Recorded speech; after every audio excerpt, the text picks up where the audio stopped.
Hey there, welcome. We're going to start diving into talking about ways that we can work on our mobility and releasing any muscular tension before we start to dive into some active work to help ourselves. Because the reason why I like to focus on just active release first, or using these props, we can do some passive release with it as well, is if we try to stretch something that's really tight and isn't released and isn't able to really help us and support getting lengthened, it's going to be much more difficult for not only for it to work properly without getting injured, but it's going to restrict our ability to move. So if you were on my story and you were able to find some of these awesome props, that's great.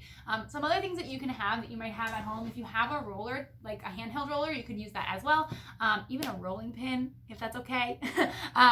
Or if you have one of the big foam rollers, you can use those too. But the reason why I kept that out of this video specifically is because the foam rollers are great for bigger areas of muscle. We're actually going to focus on much more delicate areas like your foot, and it's a little bit easier to be able to kind of move these guys around on those spots and get more direct into like targeted areas where you might have pressure points, as opposed to the roller. It's a little harder to control. So whatever you're going to be using, whatever you have, make sure that it's something that's relatively soft and has that give, and it's not something that's going to really press into bone or is going to aggravate bone at all. We want to stay within soft tissue. We want to make sure that we're using something that's going to be nice to our bodies.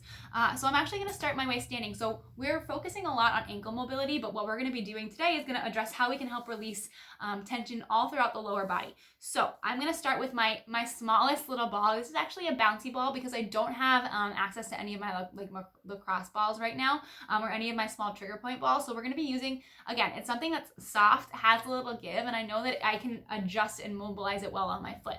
So I'm going to come up to standing, and I'm going to put it right underneath the arch of my foot to start, just giving a little bit of pressure. Your foot, there's a lot of bones in your foot, and it's very delicate, so if you push too hard, it's going to get a little uncomfortable. So we want to just stay in the softer arch of the foot, maybe give about 10 rolls. You might feel a knot in a pressure point, so you can definitely give a little bit of, just a little gentle press into that spot. Just about 10 rolls, and then I like to get underneath my big toe. Again, a place where we can have a little bit of pressure, kind of rubbing into, just gently rubbing into, putting a little pressure into my big toe mound, and maybe even rolling across the bottom of all of the other areas of those joints right at the bottom of my toes. I don't like to go into my toes too much, but I'm going to stay in that spot right across the ball of my foot where I would put weight on if I was going into releve, just releasing any tension that might be in there, and then maybe taking some time to roll all the way up and into my heel, because again, there are a lot of those trigger pressure points through our foot, and we just want to make sure we have the fascia and all the tissue that's under there is staying nice and released. It's going to be more susceptible to us trying to get a little bit of length and a little more movement into the ankle and into the foot. So that's how I like to address my foot. And then I work my way into my calf. Now our calves, a lot of us know we have a tendon, right? Our Achilles tendon. We talk about it a little bit in dance. But what I want you to really understand is that your Achilles tendon is not going to have any flexibility. It comes from the belly within your calf muscles. And you want to address rolling and releasing the belly of the muscle, which is the softer tissue that will respond more to this. So you can keep working with your small ball, or you can bring yourself up to a tennis ball. I really like to use the double bounded lacrosse balls because it allows me to kind of play a little bit with where I bring weight into my calf. So you can set it right in the center, maybe roll to the inside or roll to the outside to get in different areas through your calves, and even work through other supporting muscles that are in the back of your shin. The reason why we roll the back and we don't roll the front is because if you feel down the front of your shin, it's mostly your shin bone that you're going to hit.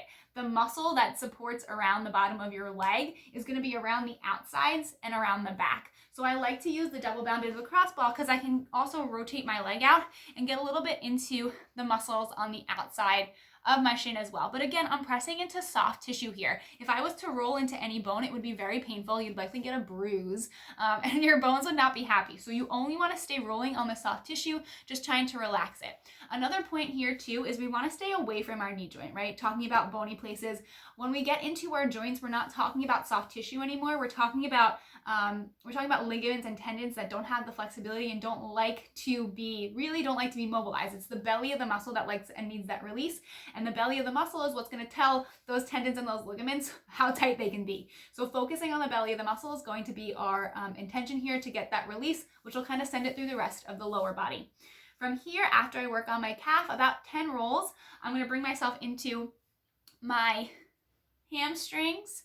And I like to start with a tennis ball, and I actually like to get right at the place where there's that indent between the belly of my hamstring muscles and my sits bones, and find that little pressure point, that little trigger point, and just release into that spot. And then after a few seconds of being there, I find the belly of my hamstring muscle, and I just take some rotations forward and backwards. We want to make sure that we're moving along the length of the muscle. All of the muscles in our lower body all run up and down from our heel towards our seat. So if we go side to side, we're probably going to be aggravating the muscle. We want to make sure we're rolling in the same direction of those muscle fibers. This will help to encourage the release, help to encourage them to lengthen and stay calm when we're trying to get a little more of a stretch through them. So once I take about 10 of those in those places, again, I'm staying away from my knee joint. I like to stay about 2 inches above or below my knee to keep it safe. Then you're ready to start working into mobilization action. So even things like rolling through your ankles. My ankles are making a ton of noise because they love to crack. I am very hypermobile in my body, so I usually get some air pockets in there. Starting to work through rolling through the hips, just activating through your legs, maybe moving through your knee joints so that you're encouraging blood flow and you're preparing your body to move a little bit more. So I hope that you found this video helpful. If you have any questions, please feel free to drop them in the comments below or message me directly. And I hope that you guys are enjoying your training from home, and I will see you on the next video.